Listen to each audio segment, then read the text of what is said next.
অভিনেত্রী থেকে রাজনীতিক, রাজ্য বিজেপির মহিলা মোর্চা সামলেছেন 3 বছর।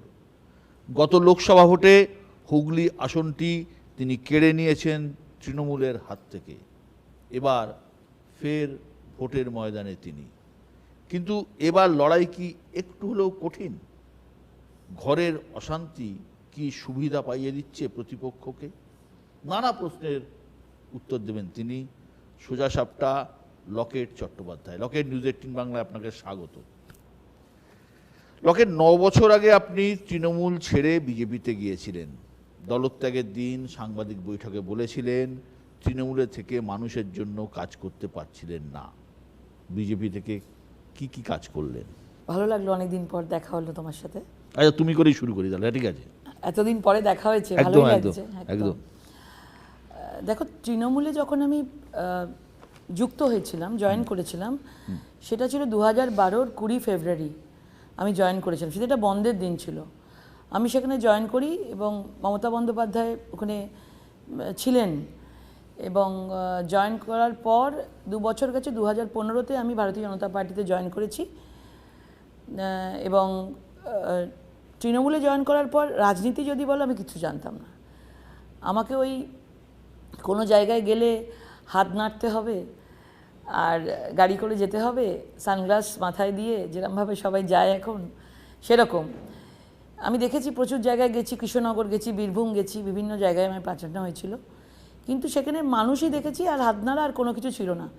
একদম পরিপক্কভাবে রাজনীতি আসলে কি যে ধাঁচা আছে, কোনো দিনই সেখানে আমি ঢুকতে পারিনি। আমাকে 2014-তে আমাকে ওয়েস্ট বেঙ্গল মহিলা কমিশনের মেম্বার করা হয়েছিল। আমি 7 মাস ওখানে ছিলাম। কয়েকটা ঘটনা আমাকে খুব একটা অত্যন্ত আমার নিজেকে একটুখানি বিরক্তি লেগেছিল আমার, যে এটা কিসের রাজনীতি? যদি মানুষের জন্য সেবা করতে হয় তাহলে পুরোপুরিভাবে আসা উচিত। কিন্তু তখন দেখছিলাম যে ঠিক মতো যার জন্য আসা, যে অন্যায়ের বিরুদ্ধে প্রতিবাদ করা, সেটা মনে হয় ওই শাসক দলে থাকাকালীন সেটা খুব একটা আমার ভেতরের স্যাটিসফ্যাকশন লাগছিল না। তো তখন আমার মনে হয় যে আমি যখন জনসেবা করতেই চাই, তাহলে সেখানে পুরোপুরিভাবে 100% দিতে চাই এবং রাজনীতিটা কী তার ধাঁচায় ঢুকতে চাই।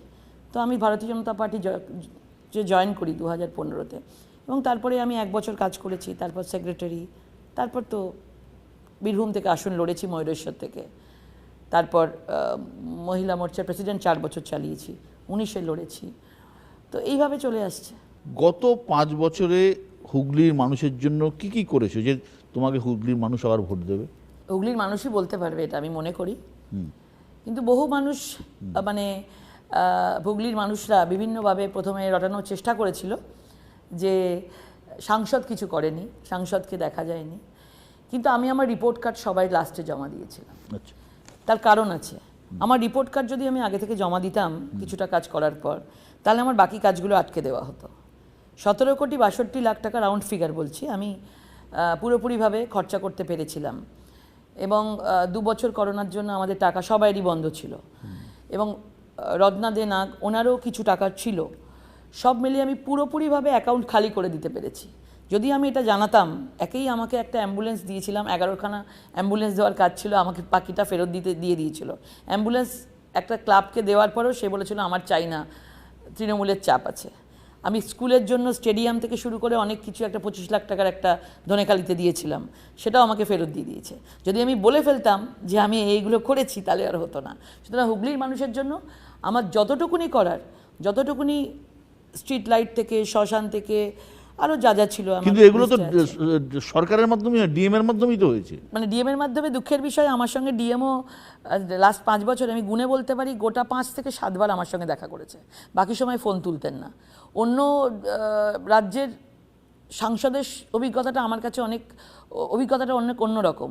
আমি দেখেছি অন্য রাজ্যের সাংসদদের সঙ্গে ডিএমকে কালেক্টর বলা হয়।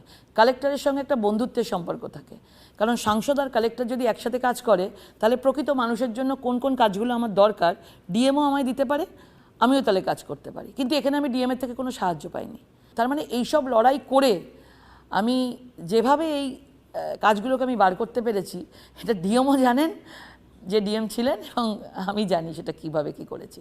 এছাড়া আমি বলতে পারি, এছাড়া আমি প্রায় 2.5 কোটি টাকার আমি একটা নরেন্দ্র মোদীজির খুব সুন্দর প্রকল্প প্রতিবন্ধীদের জন্য, সিনিয়র সিটিজেনদের জন্য 2.18 কোটি টাকার আমি নিয়ে এসেছি। একটা অন্য প্রসঙ্গে আসি।